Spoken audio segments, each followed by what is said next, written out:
What keeps people stuck, I think at the root of it is some kind of fear. Fear of what's going to be required to make the change that you need to make. It's fear that it's not possible. It's fear that it goes against the identity that you've built. If I know deep down that what I want and what I'm doing feel like miles apart, me having to look over there feels pretty scary. The sunk cost fallacy is just this understanding that I've already put in so much, so I can't quit now. It's a ridiculous thing when you think about it, isn't it? I'm not in the business of helping people blow up their lives. It's a big step from where you are now to where you're going for a lot of reasons. But what's one thing that we can do that's going to take you in the direction of the experience that you're wanting to have? And experiment after experiment, it compounds to the point where it doesn't look as risky anymore.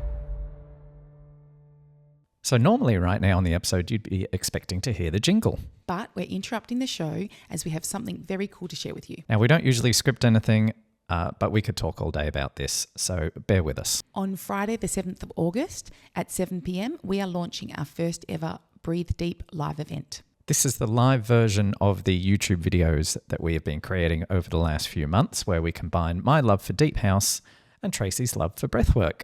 We describe it as a musical journey into an altered state of consciousness. So it's not a normal breathwork class, it's not a meditation session, it's not a nightclub. I would describe it as kind of a combination of all three of those things, and I think it's unlike anything else that's happening in Perth right now. This is not our emotional release breathwork. We're not going to take you into trauma processing or deliberately stir up difficult material, but it's more than just a basic breath awareness class too. The conscious connected breathing at the center of the session can genuinely shift your state of consciousness. You may experience sensations, emotions, and experiences that people often describe as profound, unexpected, or deeply peaceful. You'll be guided by me the whole way through. If you've been curious about breathwork but weren't sure that the emotional release style was right for you, this is the perfect place to start. It's happening on Friday, 7th of August at 7 p.m. at Lacey's Gym in Joondalup. We have 40 spots available and we're pretty confident it's going to sell out. Oh, and if you're a Lacey's member like me, you'll get 50% off your ticket. Hope to see you there.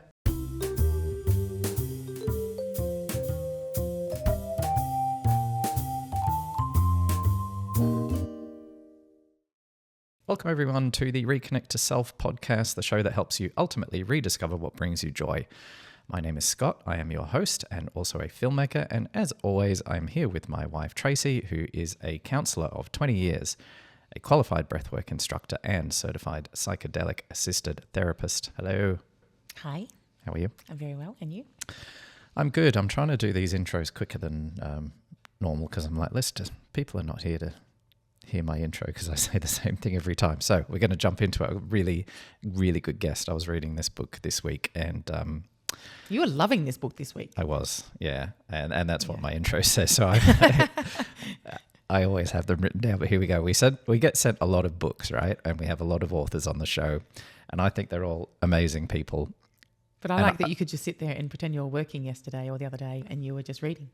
It is work. It's research. But he was enjoying it. He was enjoying it. Yeah, and when I was reading through this book, I actually had a bit of a panic attack and I was thinking there's just too much good stuff in here. Like, he actually said that to me. He actually said there's too much good stuff in this book. How are we going to fit this into 90 minutes? So if this goes well, I'm going to ask this guest to come back and do another show. I'll jump into the details in a moment. For now, all I'll say is if you feel a little bit stuck in life, and I know a lot of you do, and you want something to change, but you aren't quite sure how to do it, then stay tuned. Tamsin Simounds is a leadership expert and keynote speaker with a decade of lived leadership experience and another decade coaching leaders. And today she is going to share some insights, i.e. drop some knowledge from her new book, The Experiment Mindset. Hello, Tamsin. Hello, thank you so much for that intro. It is still such a novelty for me chatting to people who have read the book because the book, as we speak today, still isn't officially released. So there's only a select few people who have read the book. So it's still very exciting to me. Yeah, that would be. Advanced copy. Yes. I feel very special that we get these advanced copies. Pros of being podcasters. I know. Yeah. Well, there's tons and tons, as I said, to jump into. So I'm going to try and host this in a way that kind of logically goes through everything. I've got two options on where to start, and you can sort of direct me. One is, I think it's really interesting to hear a bit about your backstory, because I think that sets the scene quite nicely. But then there's also a story that you tell at the beginning of the book about Emma, and I think that was good as well. But maybe we'll start with yours. You want to give us like a brief background into you? I think that would be a better place. Yeah, no problem. I'll be as brief as I can, even though my story starts way back in the 80s when I was a little girl with pigtails growing up in regional South Australia who used to say I wanted to be the boss when I grew up. So as you can imagine, potentially as a little girl growing up back then, that was quickly met with a condescending little pat on the head or a steer into a more appropriate career like a teacher or a nurse. So that meant by the time I got to the end of my schooling, I was one of those people who just had no idea what I wanted to do with my life. I still think it's odd that we expect people to know by the right old age of 17. But at the time, it felt tricky. I was a bit confused about what I wanted to do. So I was told I was pretty good at English and communication, even though I did really well at science at school as well. So I dabbled in a double degree in journalism and international studies first. Oh, wow. I decided that wasn't for me. Had no idea. My dad went and got a chest x-ray and he said, oh, the lady who did the x-ray was really nice. I could see you doing something like that one day. And so I found myself with a medical imaging degree. Oh, That wow. is Just so from that, random. Just from that I comment. was like, I've got a bit of a science brain. I've done well in science and I just want a job where I can rock up to work, do my thing and go home and no special interests or special skills required. I can still remember being front row in the lecture theatre. Actually, on the first day of that degree, there was a hand x-ray up on the screen. And I thought, oh, what am I doing here? Even at that point, you thought that? On the first day, I did. First day, you just kept going. 3-year degree later with distinctions. Oh my God. Wow. It's incredible. When I first heard you say that, I think I was listening. I think I said this before the show. I listened to a podcast you were on the other day and you told that story and I was like, there must be more to that story. Surely it isn't your dad just said, oh yeah, this seems like a good job and then boom, you do it. But it kind of sounds like it was I like was that. fed up by that point because what I'd done, I thought I was working as a personal trainer at the time, group fitness instructor. I had a bit of an interest in health and fitness. I applied to do nutrition and dietetics and I didn't get in. So that's probably the only bit missing from the story. So by the time I put medical imaging as my second choice, thinking I probably wouldn't end up doing it.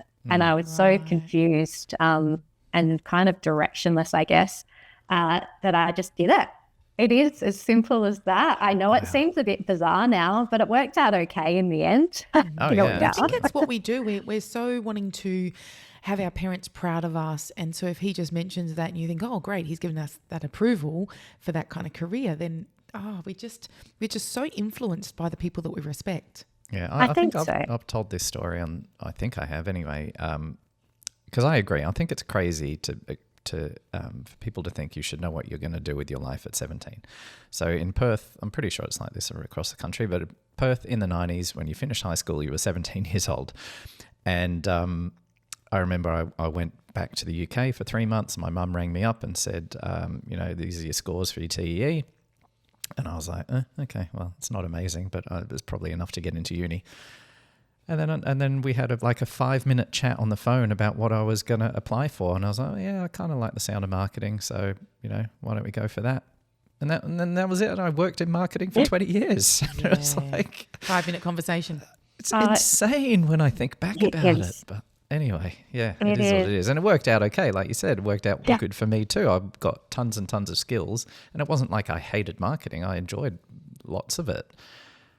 But I would have loved to have maybe had a bit longer to ponder that and maybe live a little bit more. That's probably more the point, is live more of my life before I decided what I wanted to do.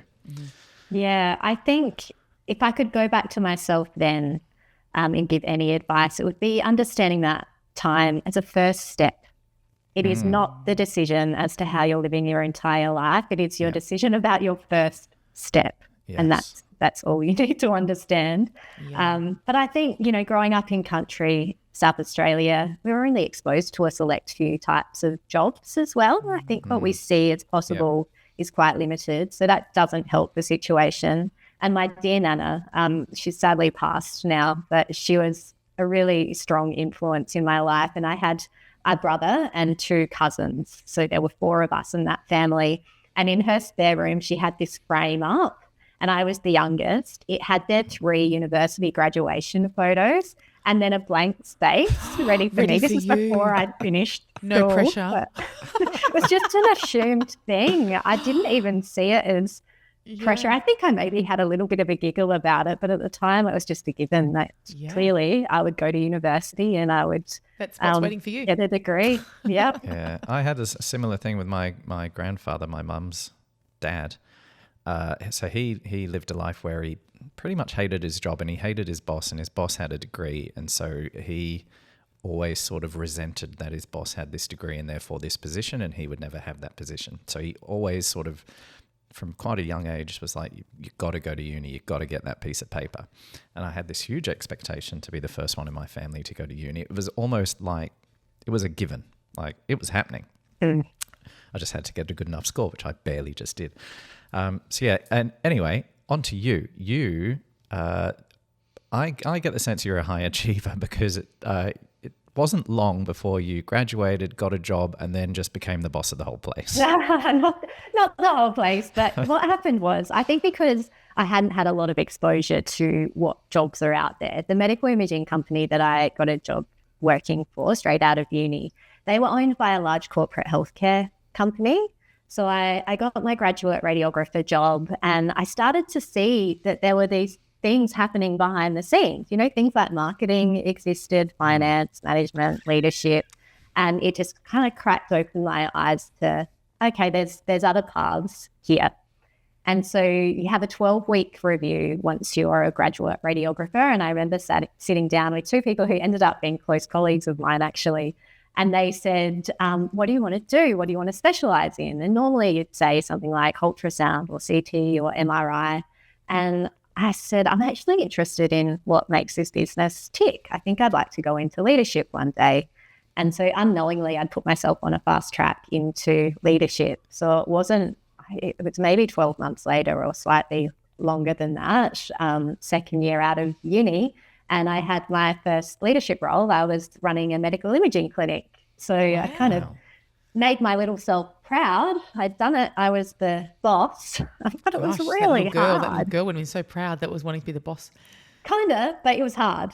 So it wasn't what I thought it was going to be. Early 20s at this stage. Yeah, I think I was 23 at that point, 24, 23. Yeah, it's young. Yeah, but of course, I couldn't just learn as I went. I needed to be a leader and then immediately be great at it. Right? Because this is kind of how I approached life at the time. It's not okay to be just average. It needed to be excellent. I can still remember as a kid, I used to get my my report cards back, and there was this word, and I don't know what this says about me, but there was this word that kept coming up on my report card that said exceptional, and I took that as acceptable. Oh, wow. And I can remember getting these report cards and just being kind of frustrated that this word kept coming up. It's the opposite. It's the opposite. You're like doing amazing. That's an insight into how I approached life. And so when I started being a leader and, leading people, you can't just be excellent at that straight away. Maybe some people can. I certainly wasn't that person. And I think the fact that I thought I needed to be the best immediately was absolutely stopping me from doing a good job, because I was trying to prove myself rather than being where I was at and learning from the people around me. So I struggled through. I did all of the leadership and management training that I could possibly find. I did a diploma of management and leadership twice for good measure. I was well supported by the organisation I was working for, because, of course, outwardly I looked like I was doing a great job. I was hitting the KPIs. I was ticking all the boxes, but inwards I was just kind of dying inside. But you know what it's like. You go out and do these courses and come back into the workplace, certificates in hand, and nothing really changes. Like, oh, so I know how to run a meeting now. That wasn't really my problem. My problem is that I'm terrified half the time and struggling to have these conversations or lead people that had been in the industry for longer than I'd been alive. Yes, that would be hard because you were so young. Yeah. So I actually was about to step out altogether. I'd taken a job back on the tools in a public hospital, and I was just going to do X-ray and ultrasound, and realised that I wasn't cut out for leadership, which someone kindly said one day. Oh my God. Someone told you that? Yeah, I had a bit of trouble with some internal relationships, and yes, the woman decided to tell me that. I was a shy, quiet person, and it's not really conducive to leadership capability. So anyway, in one person's opinion, yes. And yes, you were dealing that's with and this is I would love to do at some point a whole podcast on this topic, but you were dealing with imposter syndrome as well, right, at that point? Raging case of imposter syndrome. I was just waiting for that tap on the shoulder to be told. I had absolutely no idea what I was doing at the time. So to have someone say that to me, it was just that like, worst nightmare just happened. Yeah. Someone's found me out. Like, no idea. You're right. Fear. I'm not cut out for this. I have no idea what I'm doing. But really, I was in my early 20s trying to run a medical imaging clinic. Fair enough that I didn't quite know what I was doing yet. Mm-hmm. Yeah, exactly. Yeah. Yes, I've actually got a whole section in the book on imposter syndrome and the way that I approach that now. And it's one of the reasons I started to study deeply in this space in the first place, was because I can remember the moment I heard the term imposter syndrome for the first time, because it's everywhere now. Back then I thought it was just me. Yes. Yeah. And I can remember hearing it. It was Lean In by Sheryl Sandberg. I was listening to it on audiobook and I almost had to pull over. I was like, oh, right, it's not just me. It was quite liberating. Yeah, that's a nice feeling, isn't it, when you go, it's not just me and others feel the same way. So that sense of shared understanding that, people have, that's so nice, because otherwise you feel like you're so on your own. Yeah. You're lost in this yucky feeling and no one knows what you feel like. And as soon as you realise actually there's heaps of people that feel this way, it's really reassuring. Yeah. It is reassuring. It is reassuring. So, some of my early research was in the space of imposter syndrome, largely because I needed it for myself. But still, at that point, I looked like I was doing well. I got encouraged to stay when I made a choice to leave. They got wind that I was about to bail, and they said, don't leave, we're about to do a restructure and we actually want to offer you a promotion. So then I ended up with a group of 8 medical imaging clinics, a team of over 100 and a multi-million-dollar budget. And wow. Yes. And were you still feeling like that imposter syndrome? Yeah, absolutely. Wow. Just another level with all these extra... Another level. Because I was getting this external reinforcement as well, because I'm this, 25-year-old blonde, woman in this environment that was just completely new to me, kind of shell-shocked and not really understanding why I was getting these opportunities, but stepping up to the plate anyway, because that's what I did. I was up against this man for this role, and he would have been maybe 40, and I rocked up to work and he said, don't worry about what people are saying about you getting this job. Oh, how passive aggressive. Oh my gosh. I know. Wow. So this is the kind of stuff. I had this internal world happening, but then this external world that was kind of reinforcing how I was feeling. Yeah. So I can really have compassion for myself back then, because yes, much of it was internally driven and stuff I needed to work through, but there was a lot going on externally that was people adding to making my life quite challenging. Yeah. Wow. So how was your mental state then? Like, were you suffering anxiety, stress? Yeah. Not fully understanding. I would feel sick going to work every day. That's what I was going to ask. Yeah, were you looking forward to work, or were you feeling not so great? I was avoiding certain people, and because I was used to doing well at things, and in leadership you don't get a report card so much, right? Yeah. So I'm used to, I've got good marks, I'm doing okay, or I've won this sporting game, or I've got chosen for this team, or whatever it is. I didn't have that anymore. So while I was doing these long hours in this really tough job, I was seeking the opportunity to be successful at something. So I was also at the time training to do triathlon. So I was sometimes getting up in the morning, going for a run, going for a swim, going to work, getting home, going for a bike ride. Oh gosh. Like, So yeah, I lots can on your see plate. it now. I can see it now that that's what I was doing. But at the time, I was just trying to find success. I didn't have kids yet. I wouldn't have time to do that now. But that's the kind of pattern that was playing out. I was just constantly scared, exhausted, really trying to control something that felt out of my control. But I was thankfully supported by a great leader at the time. And he'd said to me, I know this is really tough. We can put you through an MBA. And I thought, well, that's lovely. Thank you. Great opportunity. But it's not the business stuff that's doing my head in, right? I had all of these mentors and opportunities to learn the business things. I was kind of feeling okay about that. I can learn things. It's the people stuff that's doing my head in. I need help with the people stuff.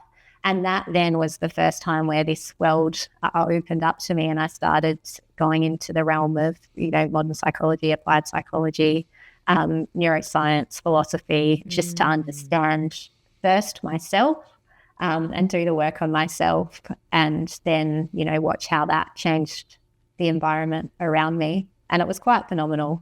When did you make the switch? So you obviously got out of that industry and went into what you're doing now. How did that happen?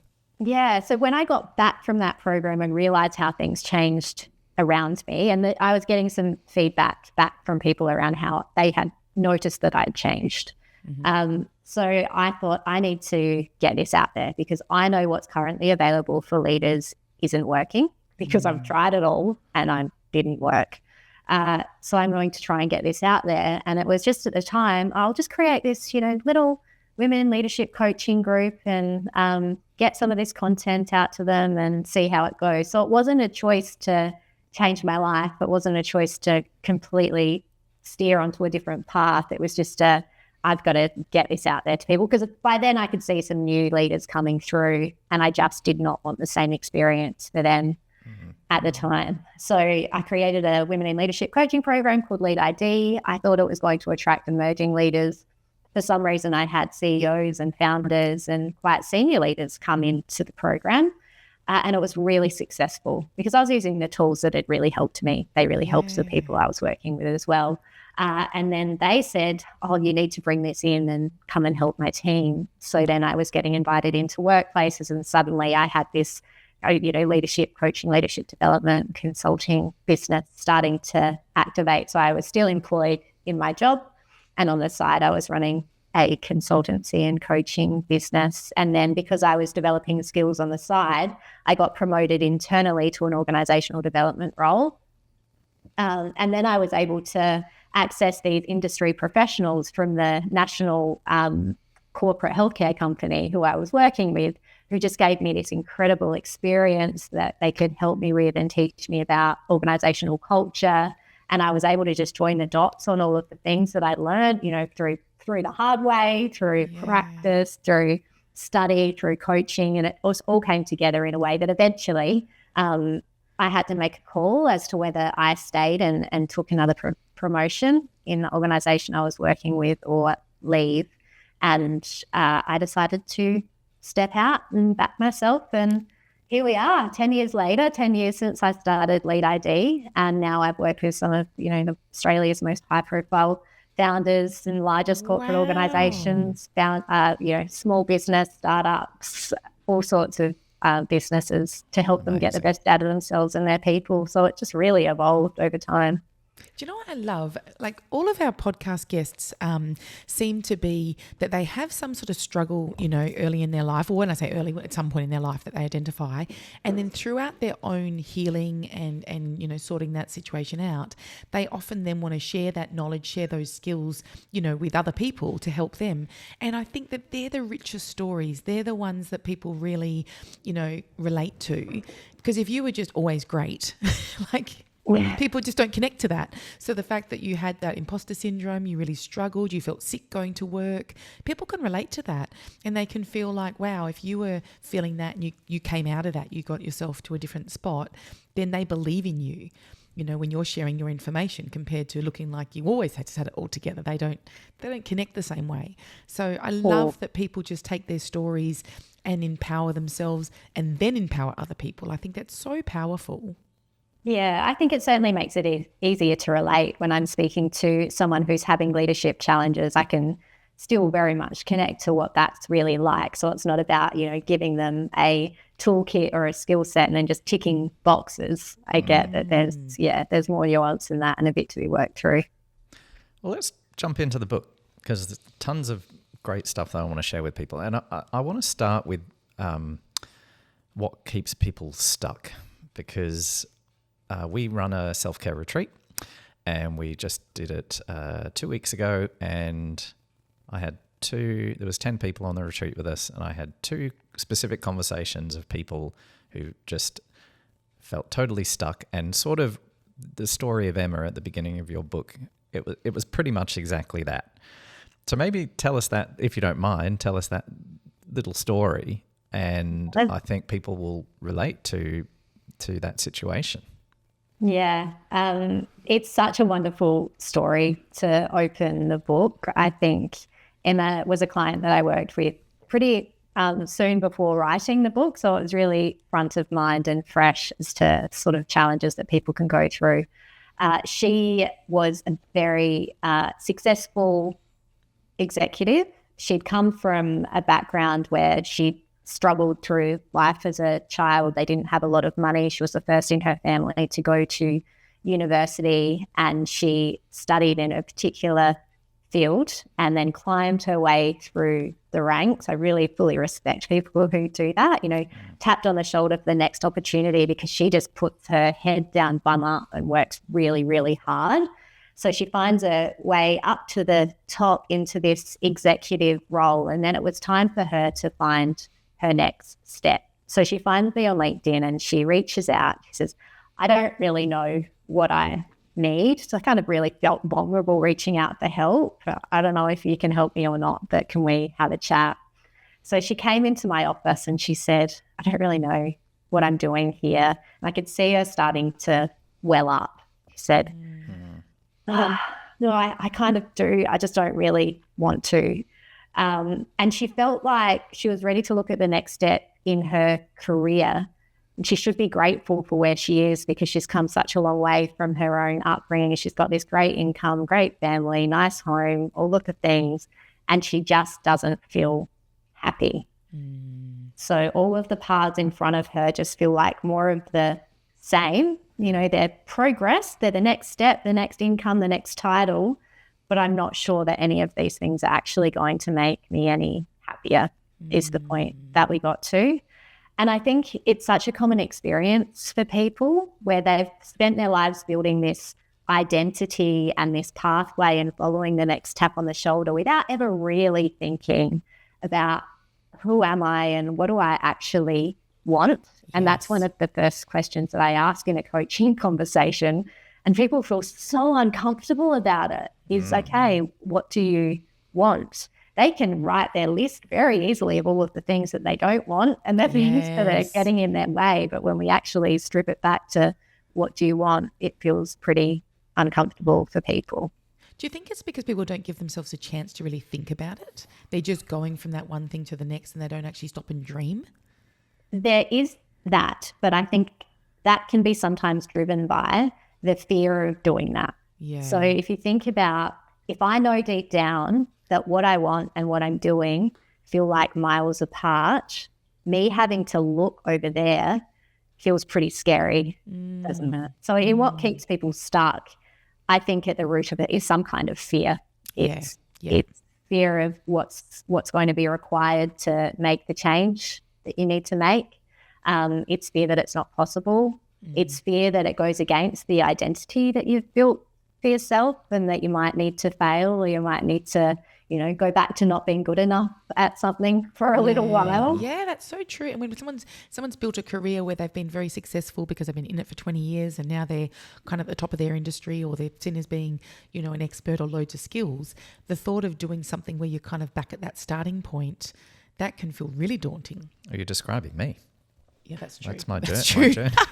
No, So I can see why you enjoyed the book. yeah. Well, it totally resonated. So, some of the listeners know this, but if they're just tuning in for the first time, I was in marketing my whole career, and then at 40, decided to be a filmmaker and had to start from the absolute bottom, had massive imposter syndrome because, I didn't go to film school. I was watching YouTube videos and buying online courses about how to make documentaries. The fear was absolutely there. The thing that I guess pushed me was answering the question honestly, what do I want? Well, I want to make a difference. And I've pivoted again. Like I haven't made a film in over a year. You make videos and things. Yeah, I still use all my skills, but it's more to do this because, I want even more purpose. I sort of delved into the filmmaking world and was like, yeah, it's cool. You can make a difference, but there's a lot of shit that you have to do to even get your film seen by somebody. I feel like I can make more change and have more purpose doing what we're doing now, that's why so for me, it's always, what is going to make the biggest impact on people? And for me, that's how I get joy is there's nothing better for me than having those chats on the retreat with some of the people who are stuck, and I know that those conversations have made a difference because they've told me. Wow. So yeah, but I get it. It's not easy. And the other concept that you talk about in this chapter is the sunk cost fallacy, and which I think is super, super relevant for people in this situation. You want to tell us what that is? Yeah, the sunk cost fallacy is just this understanding that I've already put in so much. I've already invested so much in this career. I've already invested so much in this business. So I can't quit now, it's a ridiculous thing when you think about it, isn't it? So I've already invested so much. So now I need to invest another decade in this career. But it is behind a lot of the thinking that we have kind of built into our psychology is, I can't quit now because I've already done it for this long. Do you know, when you said that, it reminded me of in my 20s, we have a friend that was in a very bad relationship, and they would break up every 5 minutes and then they would get back together. But it went on for years and years and years. And everyone would always say, are they together again? You're like, nah, they're on a break. And it would just be this question between everyone in our friend group. But it was exactly that. She felt like she'd invested so much energy and time into this relationship. She was sure it was going to come good. And the more that she put into it, the more that she wanted to stick with it, because again, it was just adding into that investment. She did not end up with him. And we were all pleased that she did. Don't get me wrong, they were lovely people, but they just weren't right together. But she just kept investing in it because of that history.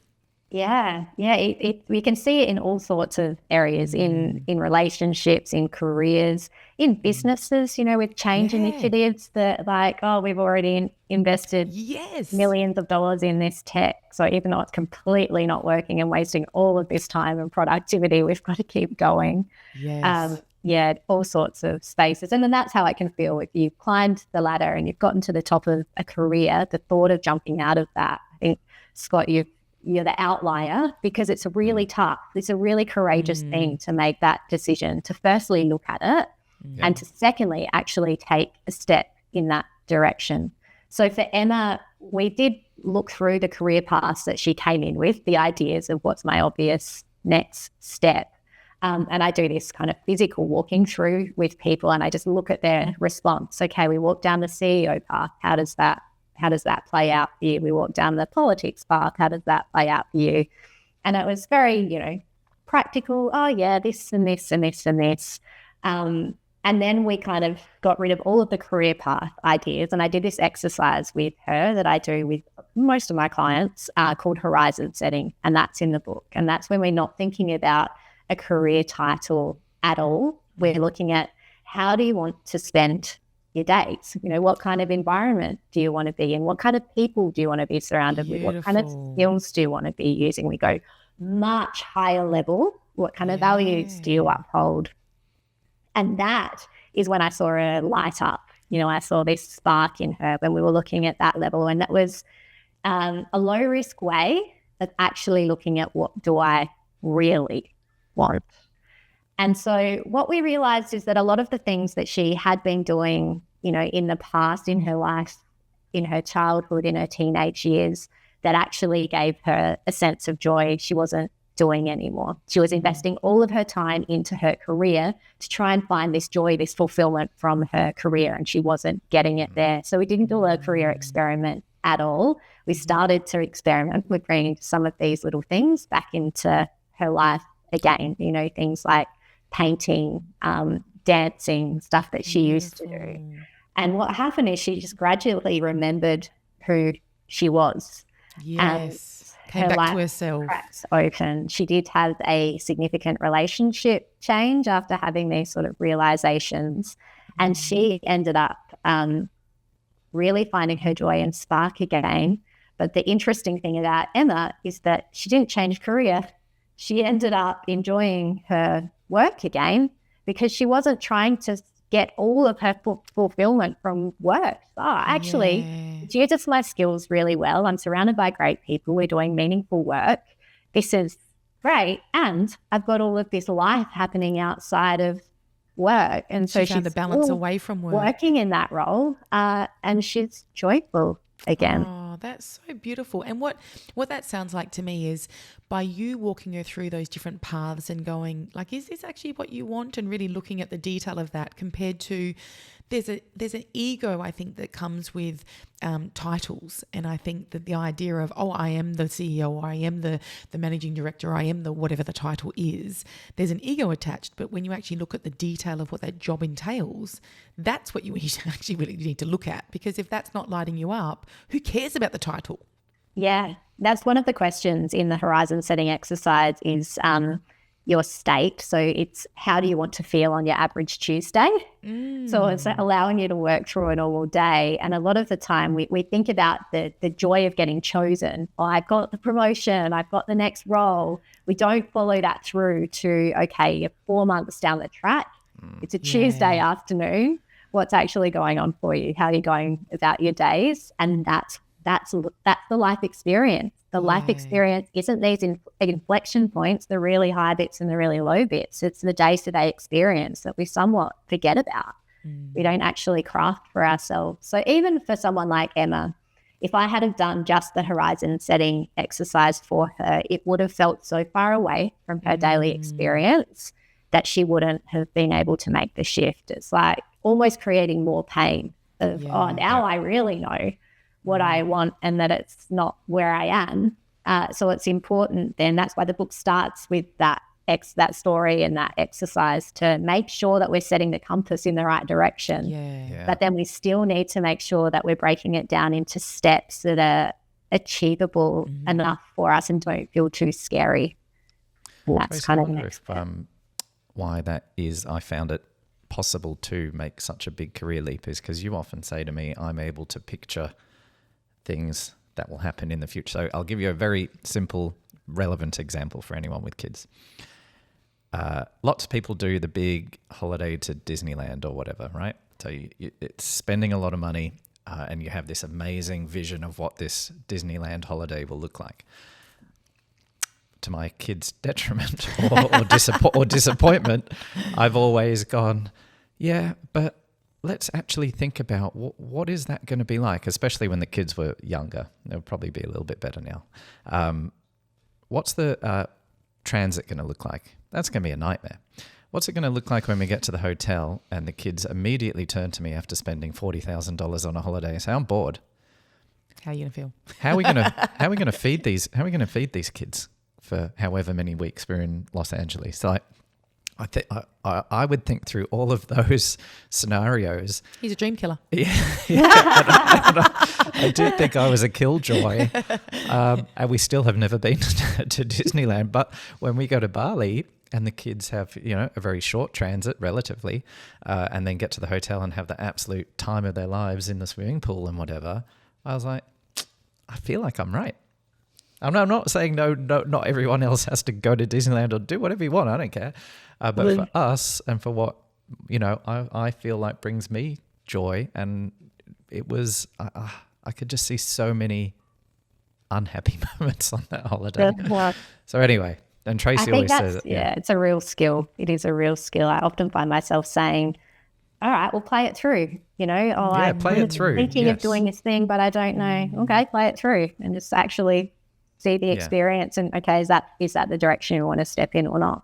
It's very helpful. I like that phrase. Play it through. That makes total sense. And then you're also seeing what kind of aligns for you. Like I've been offered opportunities over the years that is outside of my private practice, and I've stopped and thought about it and looked at the experience itself and gone, do I want that? Then looked at the financial, reward of that and gone, is that worth what I'm actually giving or doing or preparing for? And again, so I'm a little bit thinking it through in terms of going, how's that going to land for me, rather than just going, oh wow, that's amazing that someone asked me to do this thing. I've actually stopped and centered and gone, but do you actually want to do it? Like not just for pleasing somebody else, but actually is that lighting you up? Is that heading you in a direction that is beneficial for you, or are you just doing that because someone asked you? Yeah. I can remember, I think it's Samantha Imber that I heard this from, but I don't know whose principle it is, the iceberg principle, where when we get offered an opportunity, we see the big shiny iceberg sitting at the top, the shiny pointy bit, and we look at that, but we don't consider that under the surface, the mountain of work that's actually required to get that shiny outcome at the end. That's a good way to think of it, yeah. Tamsin, what do you have conversations, because I guess a major one that would come up with people in this situation, let's take Emma for example, is I'm going to guess that she's got an amazing salary, she has a really nice house, a really nice car, goes on really good holidays, potentially Disneyland. And the thought of, because generally if you're going to make a big shift, you're going to drop in money. Yeah. How do those conversations play out? Because that would be a huge fear for people. And people are so, we've talked about on this podcast, people are so attached to stuff, physical stuff, even though it might not actually be bringing them the happiness, they're still attached to it. I'm sure there'll be people listening resonating. I'm not in the business of helping people blow up their lives. Yeah, eventually it kind of looks in hindsight like you've blown up your life. But normally it would be, I get it. It's a huge thing to suddenly drop 100K in your salary, and you might have kids at private school, which is a reality for a lot of people that I'm working with. There are more things to consider. So what I say is, I understand it's a big step from where you are now to where you're going for a lot of reasons. But what's one thing that we can do that's going to take you in the direction of the experience that you're wanting to have? And experiment after experiment, it compounds over time to the point where it doesn't look as risky anymore. It doesn't feel as risky anymore. And there's a pathway through that feels achievable, or you get so much of a sense of what it's like to live that life that the cost is worth the payoff. Yeah. Well, you've given a beautiful segue into experiments. The book is called The Experiment Mindset. I think it's a really cool way to approach it. You talk about the N of one approach. Is that the best place to start? We can start wherever you want, but I want to introduce people to this concept of what is an experiment. Everyone knows what the word is, but how does it apply in this instance? I think to flow on from the conversation that we're having, the big challenge that people have is that I want to grow and change. I want to make this change in my life, but I'm scared. And the way that we tend to approach goal setting, so say in that example where someone feels like they want to go from their marketing career into filmmaking, and they're not necessarily as brave as you, Scott, to be able to just kind of jump from one thing it all up. to the other, right? The normal way of approaching this in goal setting would be, okay, I've decided that this is, well, I've got this vision now that I'm really willing to see that this is where I want to go. I want to go from where I am now in marketing to where I want to be in filmmaking. So I'm going to set a goal that I'm going to be, a filmmaker in, if I'm using a SMART goal principle. So in 2 years' time, I'm going to be a filmmaker. I haven't gone through the whole framework, but you kind of get the picture. And then we work back from there. It's like, okay, what are the steps that I'm going to take in order to get there? I'm going to sign up for a course, and I'm going to, whatever the steps may be to become a filmmaker. Even that as a first step, you can imagine there's financial outlay, there's a whole lot of study, happening. It feels like a heck of a lot of drudgery even to get to the point where you're ready to take that step then into filmmaking. What might happen for people is by the time they actually get halfway through study, realize it's too hard, they're not enjoying study anymore, they give up on the dream, they get down on themselves, and then they go back to doing what they were doing in their day-to-day. Is the kind of way that these big goals tend to happen if we approach them in that way. But what someone setting an experiment might do is just say, okay, I'm going to meet with 5 people in the film industry for coffee per month, just to see, to learn what happens as I learn more about the industry and increase my connections in that space, right? That's a great example, yeah. The framework that I use in terms of building a hypothesis isn't about goal setting. It's not about the outcome. Like I kind of have in the back of my mind, the outcome is that I'd like to be a filmmaker, but where I'm focusing my attention is on process. It's I'll test this thing to learn this thing. So the goal is the learning, not the outcome. And then we're approaching it with this lightness and this curiosity of, I wonder what might happen if.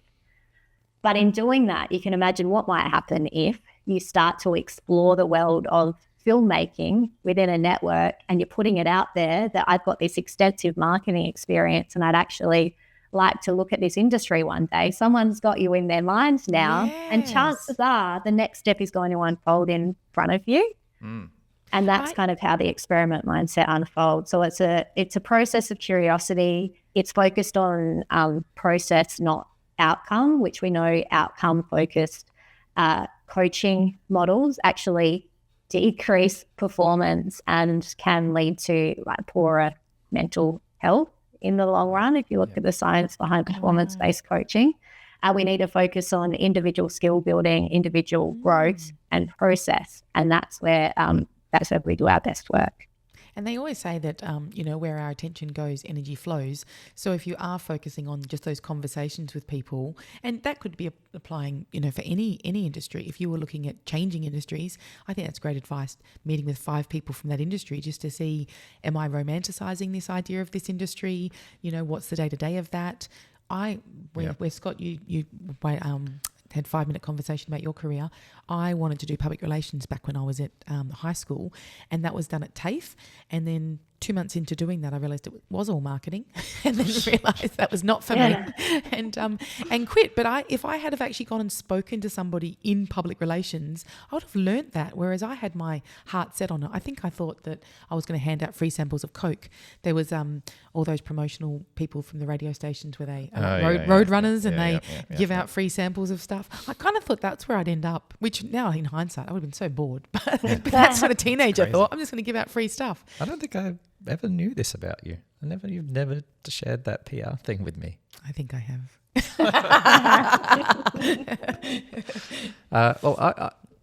We've done a whole episode on how I changed career at 40, but if you haven't listened to that, I didn't totally blow everything up, right? So I should give this a little bit of context because it matches, Tamsin, kind of what you were saying is, so what I actually did was I got out of my partnership. I had a business partner. I got out of that, but I still had 2 marketing clients that were paying me enough money to pay the bills. So from that side of thing, I was sort of sorted. And then I kind of did do what you're talking about. I went and I knew people, because marketing is kind of related to people who create videos and stuff. I knew not necessarily filmmakers, but people in the video industry. And I offered to go and do work experience with them for free. And just kind of learned a little bit about the trade. And then I met different people. And then I would get offered to come and, because I was 40, it looked ridiculous being the work experience boy. So they would pay me a few $100s to be the producer. And I would just be on set being a producer and just learning and absorbing. And then I would do corporate projects for very, very low cost. And then I would just slowly start building up I was building my skills. To the point where I got to a level where I became pretty good. But that happened over the course of years, and I kept one really big marketing client that whole time and only ended that relationship about a year and a half ago, you reckon? Yeah. So it No, wasn't I as love crazy as that. it sounds. Yeah. Well, yeah. I mean, you're just a walking, talking example of the experiment mindset in Yeah. action, I would say. And I just call that bridging. And I do a lot of that work. Now I find that people are coming to me who are in a particular career and they want to bridge into something else. And we build the bridge using experimentation, which is kind of what you've done there. Yeah. Well, tell us a little bit. I'm trying to find on my notes where because there's different types of experiments, right? There's organic, exploratory, experimental. Yeah. So, I mean, at the start, it feels like dabbling. So it's more I'm just going to have some coffees and see how this might go. So it's, dipping our toe in, but there's no real identity change required in doing that, right? So we're just kind of continuing to do what we're doing, but we're just going to dabble in these different areas to see how things go. So that's more exploratory. But then you're building to the point where you're doing something that's a little bit more permanent and a bit more visible. People can actively see that you're about to do something that's different to what you used to doing before. So that might go from, just dabbling to actually taking on a side gig or a new role, or to start building a different profile on social media, for example. And that would be, what should it be? I'll test taking on this free work experience role to learn if I enjoy being in this industry, for example. So people know that you're doing something, you've made a change, but you still got your old job there, right? So it's not completely permanent. And then the next level on from that is something more permanent where you'd actually make the big change. But even then, if you were to use that example and make the big change where you've gone from being a marketing professional to building a whole business in filmmaking, or taking on a role in filmmaking, you still haven't blown up the other thing, have you? Yeah. Because you've got your relationships intact, you've got that wealth of skill there. So it's a way of moving forward and moving toward where you want to go without blowing up your life in the process, which is, I think, taking care of some of the barriers around fear that people might have. So the experimentation model is really about setting your compass to where you want to go and just test and learning your way there.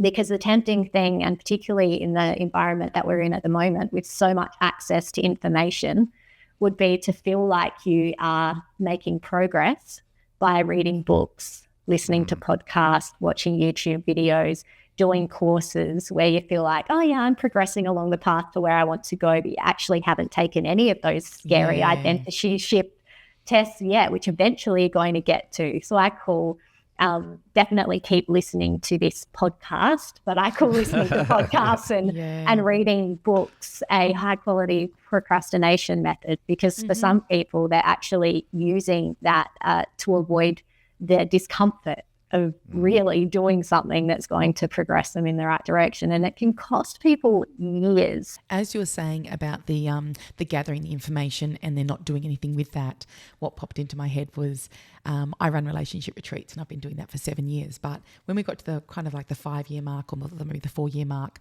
Scott said something to me about, you've always wanted to do your individual retreats, and you've got a program and you know what you want to do. Like, why are you not doing anything with that? And kind of called me out a little bit on that. And so my very first step was just, let me reach out to the place I know that I want to do the retreats at and just see what availability there is. So it didn't feel like there was any pressure on me. It was just an inquiry. It was just that first step of, what even would it cost? What would I need to sort of price things at based on their costs?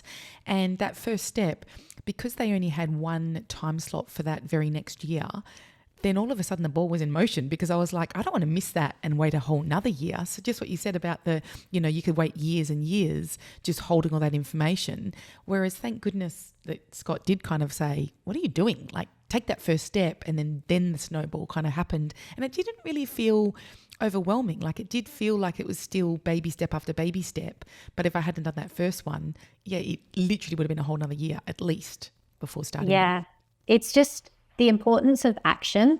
And this is the reason why I came outwardly with the experiment mindset principle in the first place. I think deep down I was using this in the way that I was living and coaching, but I'd started to come up against these really successful people who were smarter than me, right? They had been to Harvard and studied leadership, and they'd done all of the courses, and they're so well read that, I could say, oh, well, have you checked out this book? Because this framework might help you. Oh, yes, I'm aware of that framework. Well, like, great.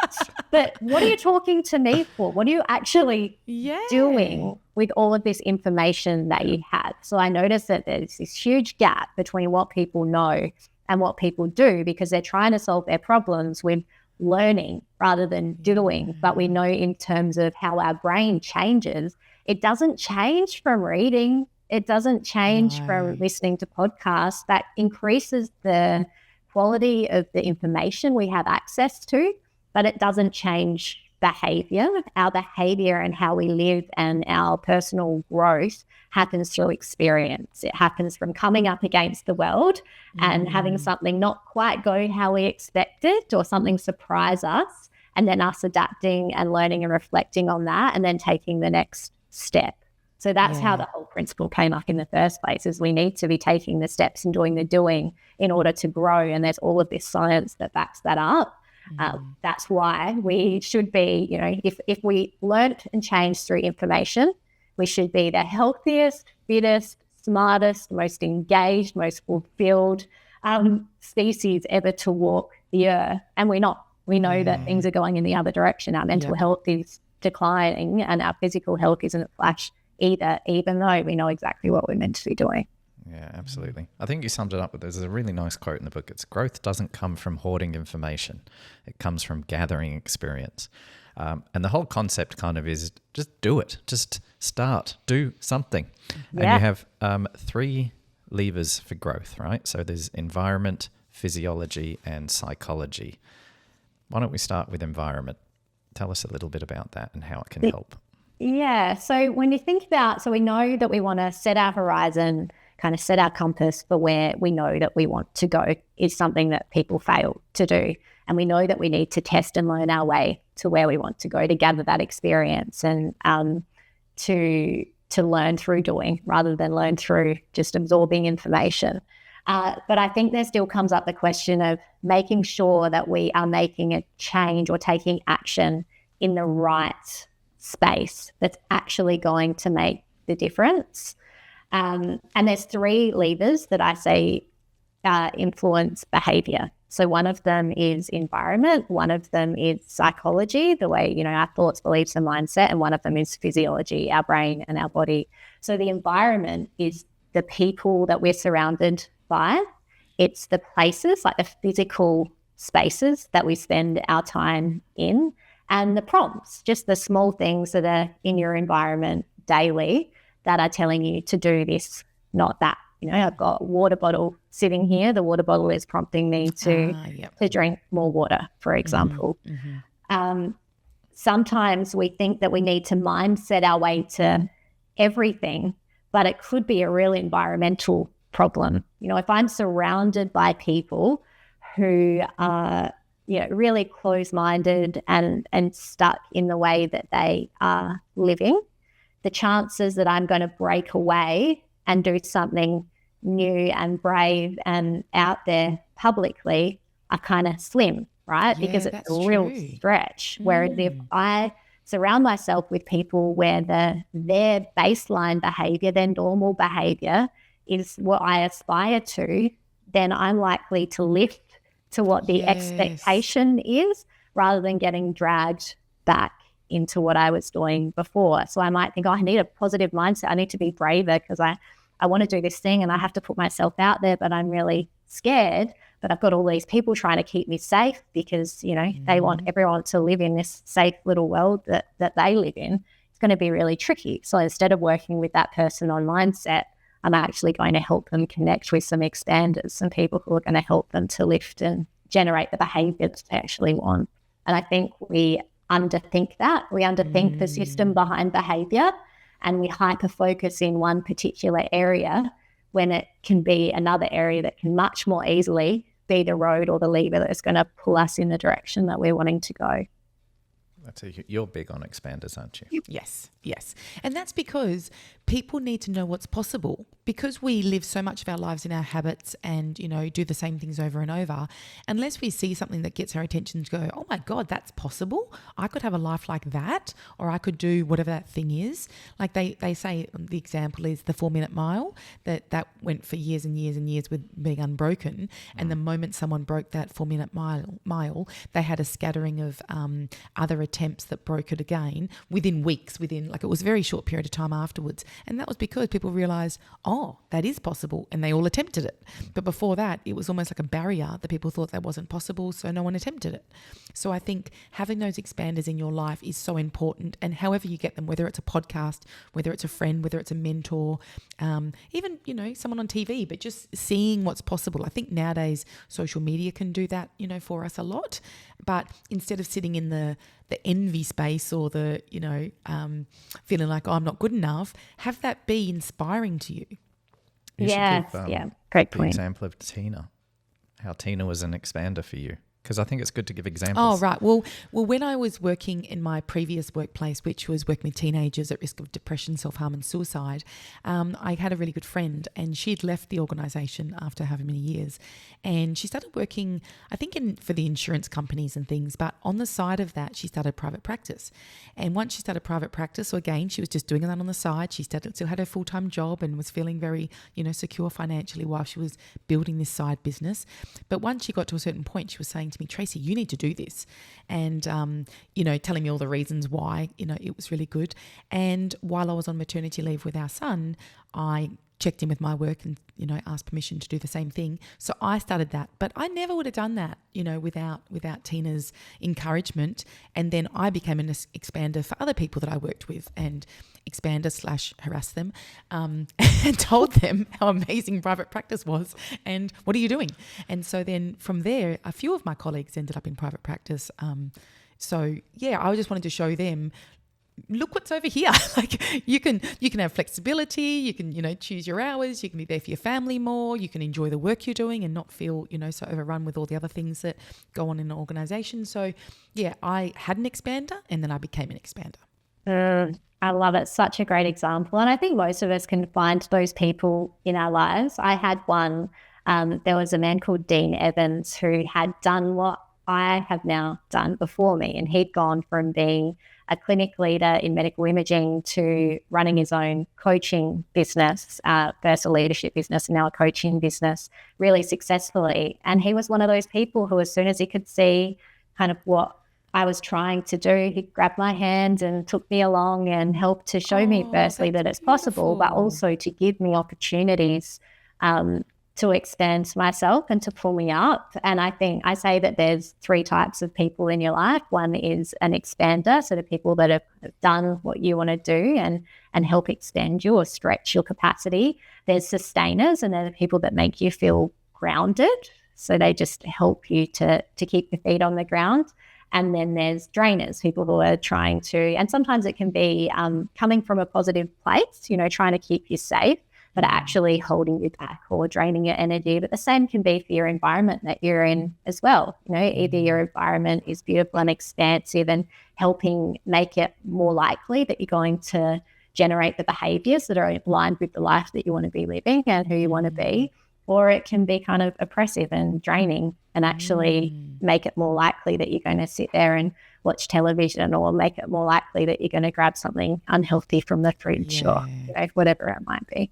I think I could give an example about environment, because one of my other passions is DJing. And so I have a home office, and during COVID, I did a few little streams on Facebook for my friends, and I found that I really enjoyed DJing online and having people watch me. I thought it was fun. It was a little community, and obviously no one had anything better to do, so people used to tune in. And then I was like, okay, after the lockdowns ended and stuff, I was like, I still want to do this. So in my home office, I created an environment where I set up the lights, how I thought it would look nice, and the camera and my DJ gear. And I also made everything really easy. So for me to live stream, there's not a lot of barriers. All I basically have to do is turn the lights on, turn my computer on, go to YouTube and hit go. And so I've created an environment where I can say to Tracy on a Sunday afternoon, I think I'm going to go and do a live stream, and I don't have to overthink it. It's easy and I can just do it. And so that's meant that I've done it for years and years now. That's true, because before you used to set up outside and then you had to get a table and you had to move everything. And you were annoyed that because you liked it outside, remember? Yes. Because we had that summer where I had it set out in the alfresco and I was DJing quite often during summer holidays. And you liked the vibe and everything, and you were disappointed that I'd gone into the office. And I've come full circle. When we first met, Scott said to me, like literally in the first few dates, would you like to watch me DJ? And I quickly said, no, I do not want to watch you DJ. He goes, oh, girls usually like watching me DJ. I was like, not this girl. And then now I actually do like it. Yeah. But, yes, I finally won you over. Why don't we talk about physiology? Now, I've written down, there's a couple of things here. One is your story around COVID, and I don't know if you can do a short version of that story, but it could be. Do you want to have a crack at it? I can. So I'll frame it up first. So the physiology lever is brain and body, right? And it's a lot about, well, firstly, it can be safety. Am I safe enough to be able to make the moves that I want to make? And then the other one is your body, the physical capacity. How much energy do I have to be able to follow through? So if we're wanting to stretch our comfort zone and do things that are out of our, habits, what's just normal, natural behavior for us that we're going to generate unconsciously, it takes energy. So our ability to grow depends on how much energy we've actually got in the first place. And that's why it's so important to have the basics covered around your basic sleep, nutrition and water, particularly if you're wanting to expand and grow yourself, because there's only so much energy that we've got access to. I tell the story to paint this picture because I'm a growth-oriented person. I'm generally trying to, evolve and get better and grow. But when COVID hit, I just had this pile-on dreadful year where that was a time I was still employed. So I was still employed, but I was quite busy in the business. I actually had a business partner in a slightly different space to where I am now. I had what would he have been? Just kind of school age and a kindy age kid, a kindy age and a baby. So at the time I had a baby and a kindy age kid.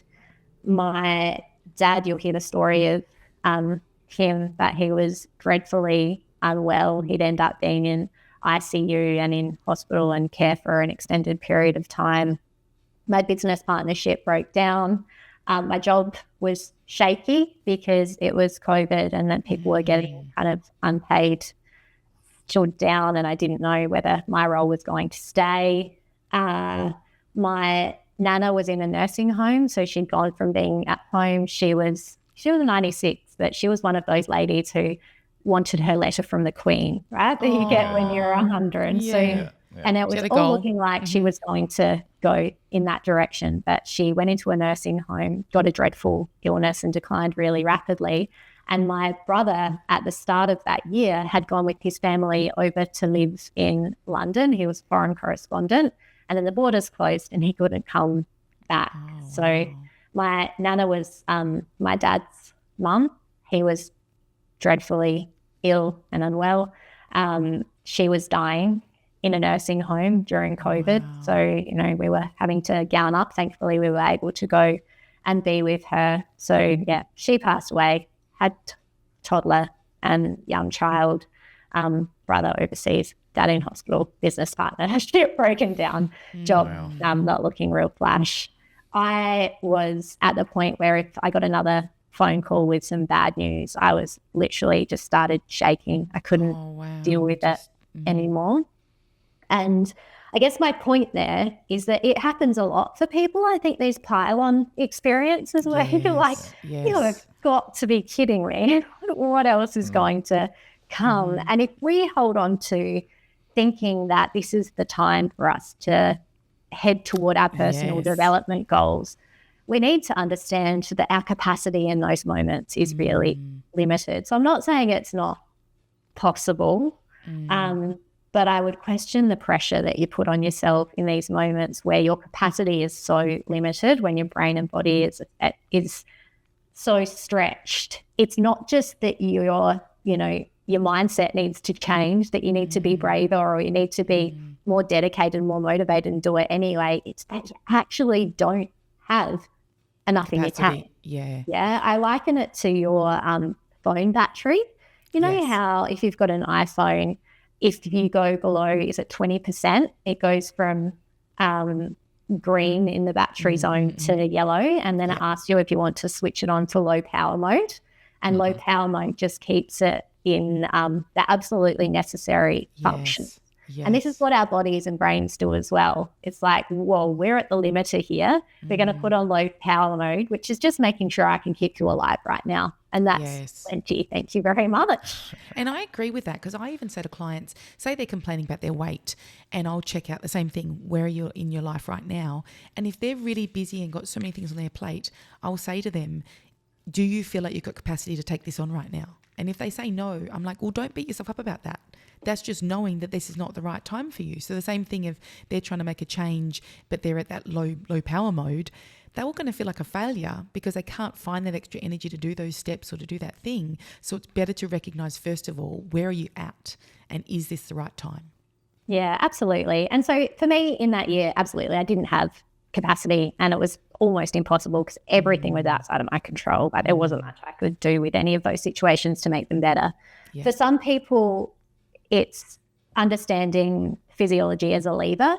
So a lot of the people I work with are really burnt out, they're exhausted, and so they don't have a lot of capacity, but it's not that they can't do something about it. It's that they might be spending a lot of their time doing tasks that drain their energy. Yes. So if we were to kind of shift some of the tasks that they're doing to learn what gives you energy, what saps your energy, how do we delegate some of that? Is there something we can delete? Can we head you in this direction and start to generate some more energy? Or how are you going with sleep? How are you going? Are you moving your body? How's your nutrition going? We can actually create energy and create capacity. But again, mindsetting your way to that change isn't where to start. Building your energy and your capacity is where to start when you're feeling like you're burnt out and exhausted. We need to find the capacity first and then take the steps. So for that person, I would be running experiments in the physiology space to help them get to the point where they can make brave calls and take those bigger steps in whatever direction they're wanting to go.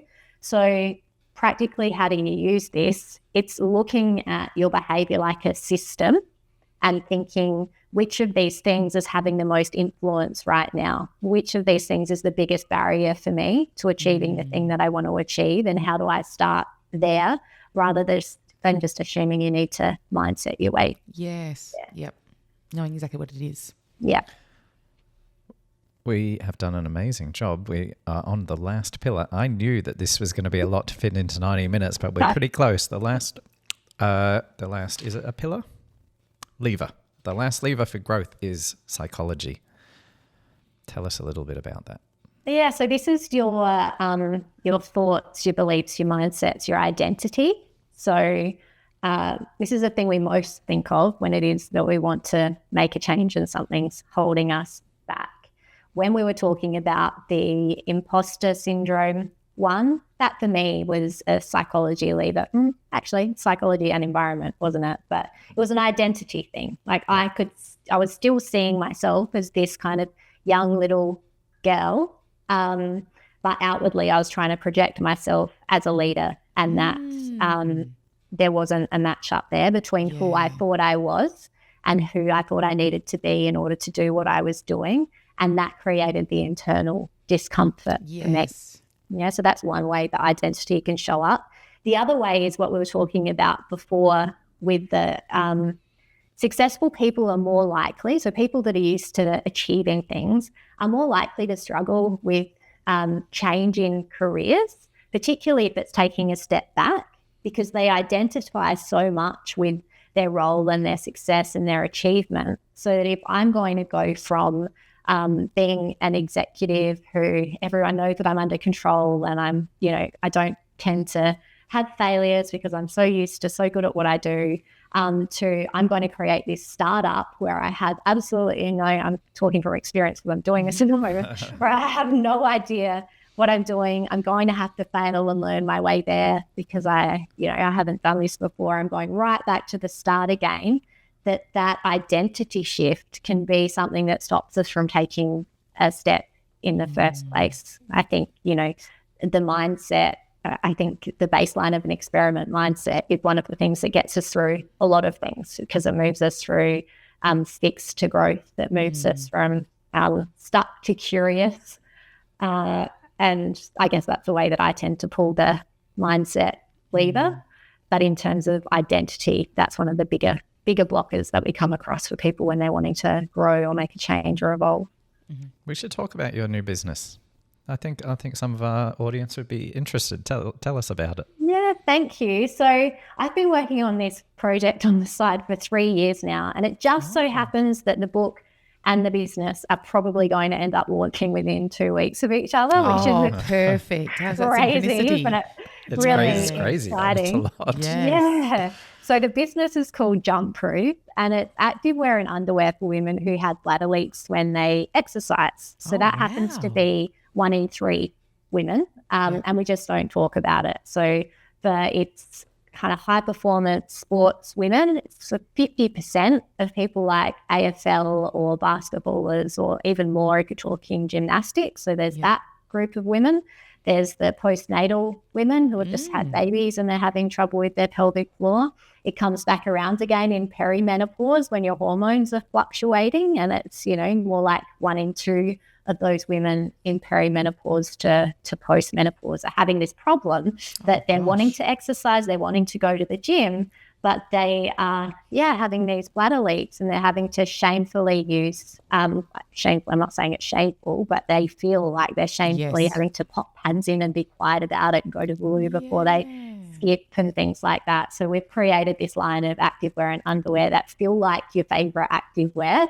They look great. And they have this absorbency that if you happen to have a bit of a leak, it takes care of it for you. So we'll be launching in, I don't know, probably 2 to 3 weeks with that. That's amazing. I thought you'd like that idea. Yes, definitely. Yeah. But even the fact that you've been committing to that for 3 years, just chipping away, and I imagine investing your time, your money, your energy, everything to do that. Yeah. I think the book and the business have been the biggest example of the experiment mindset in action, and having the book and the framework, it's in terms of identity, it's like I have to walk this talk. Like I am scared. I don't know what I'm doing, but I'm going to keep going, and I'm going to test and learn, and we're going to get there. It's taken that long just to get the products to where I wanted it to be, to work with manufacturers, to narrow it down, and to make sure that I'm creating something that I would happily shout from the rooftops about. And here we are. We finally got there. That's so good. That is really cool. That's really impressive. And I want everyone to know, by hearing your story in the very beginning, where you're just a girl that went to uni, went to, a job that you felt like you're an imposter, and then you've grown since there. You're no different than anyone else. You didn't grow up with, rich parents that put you in a certain position and, gave you all this support. Like, you're no different than anybody else. So when people think that they can't do things, this is what I always want them to really hear. Like, I want you to be their expander. Oh, I can remember standing in the X-ray light boxes, like we called it a viewing room. So you've got light boxes all around you. And I was talking to a colleague who I also went to uni with, and I said, I'm just never going to be one of those people who love what they do. And that's just is what it is. I've never known what I wanted to do when I grew up. I wasn't even 30 yet. And I'd closed my mind to thinking, well, this is just it. I'm just not one of those kind of people. Yeah. And now just, step by step, I've cracked open this life where it's never closed. Yes. Like, who knows? Like, at the moment, I've just written a book. I'm about to have a startup. I'm 40 and my life's just feeling like it's cracking open. I thought it was all over back before I was 30. And certainly by the time I was 17, I thought if I didn't know what I wanted to be when I grew up, I was in strife. So I love that. It's just learning through the experience of life. And maybe it's a good thing that I didn't know that back then, because it's led me to have these experiences that I now help other people understand that, hey, you're never stuck. It's never too late. Which is an amazing message. I want people to really, really hear that. Give it a plug. Tell us because by the time this podcast comes out, you'll be live. So where can people find it? So just jumpproof.com, JUMPPROOF is the website that you can check it out. Instagram handle is @jump.proof, and you can follow along. I kind of tell some behind the scenes stories of what it's looked like to get it up and running as well. And of course, you can grab yourself a pair, test it out. So good. Wonderful. Amazing. Wonderful. And the book is called The Experiment Mindset. Where's my camera? There it is. Available in all good bookstores. When does it come out? I think so. By the time this podcast comes out, it should be out, so you should be able to get it. You can get it on good Amazon or Amazon. Bookpaper, yeah. And for people who want to find you and follow you, where can they do that? I'm on Instagram @Tamsin Simounds. TamsinSimounds.com is my website where you can find more about my work, my coaching, my speaking. LinkedIn, I spend a bit of time just @Tamsin Simounds. I'd love to hear from people. Perfect. Beautiful. Yes, we connected on LinkedIn this week, so I'll be happy to see your content come through. Yes. Thank you so much. I think we did a pretty amazing job there. The book has so much good stuff in it, and I feel like we delved in a bit, but there's still tons and tons in there that people could learn from. So do yourself a favor and go check it out if you're feeling a little bit stuck. Thank you so much. Great chat. Loved it. So good. Thank you, Tamsin. I think I came across as a little bit fangirly in that episode. Yeah, you did. You loved her book, so that's lovely. I guess because I've done it. Yeah. Like I've lived that reality. We're just off the back of the retreat where we're having conversations with people who do feel stuck and don't know what to do about it. And I just felt that this topic gives them, I don't know, like a little plan mapped out on how to do it. And actually, I feel like we've had lots of guests come on, giving similar content but different. And what I like about that is there will just be things that resonate from each different guest that you can either take away or just might land, in the way that it's being explained different, or when someone's hearing that now, it's a different stage of their life. So again, it's landing differently or hitting differently. Yep. So I think she gives so many beautiful, tangible things that you can try and explanations around why that's important and helpful. So definitely encourage you all to go out and get a copy and let us know what you think, when you do read it, what your favourite part was, what you might be going to try as a first step. Yep. But yeah, we're always curious to see how people resonate with the content and what they take from it. And I have asked Tamsin off camera if she will come back and do an episode about imposter syndrome, and she said yes. So in a few months I will follow that up and hopefully get her back, because I would love to delve in for a whole episode to talk about that topic, and I think she'd be a perfect person to do it. Perfect. Okay. If you want to follow us on social media, it's @tracyquayle.therapy, and if you want to join our newsletter, you can do so on our website, which is tracyquayle.com. And on that website, you can also find details of anything that we're doing, which would usually be a relationship retreat, a self-care retreat, individual self-care retreat, breathwork, emotional release, breathwork journeys. And if you just want something for free, head over to YouTube and watch one of our breathworks. It's like what is the word? Got this wrong in the last podcast. Well, we're doing active breathing where he was trying to say it was breath awareness, and it's not. Breath awareness is more down-regulated breathing, but we're actually getting your body fully oxygenated and doing some breath holds, so it doesn't classify as being a breath awareness. Yeah. And they're just really, so to put in perspective how I use them, I do our own breathworks because we create them for what we want in a breathwork. I use it as a midday reset. So most of them that we've done are about 20 minutes long, and I find particularly after you've eaten lunch and you might be having that sort of energy slump, it's a great thing to do. But also if you can't meditate, like lots of people don't know how to meditate or just can't do it, and I'm one of those people, doing a breath work like this gives me those same sort of feelings, but you're following along with something, and you get out of your head, and I'd say it's pretty hard to feel worse after doing one of those. Oh yeah, you're very zened out by the end of that end of that breath work. Yeah.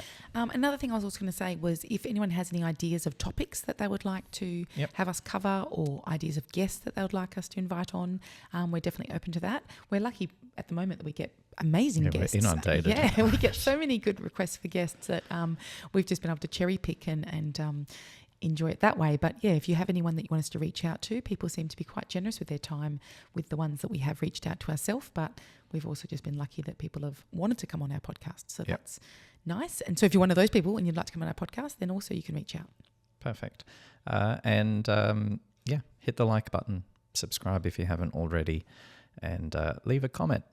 We don't get a lot of comments. I would love to see what people think of these episodes. Like it's been a while since we've they're had more a likely comment. They're more likely to message us individually, I think, I know, because they know but us. it would be Scott nice, wants but to see it Yeah, publicly. I'd love to. It gives me a little buzz. I see a comment come through on the YouTube channel or on Spotify. They're the two areas that you can comment. It's nice to know what people think of the episodes, and tell your friends. That's the last thing. All right. Well done today. Well done to you. Very good. Catch you later, guys. Bye-bye. See ya.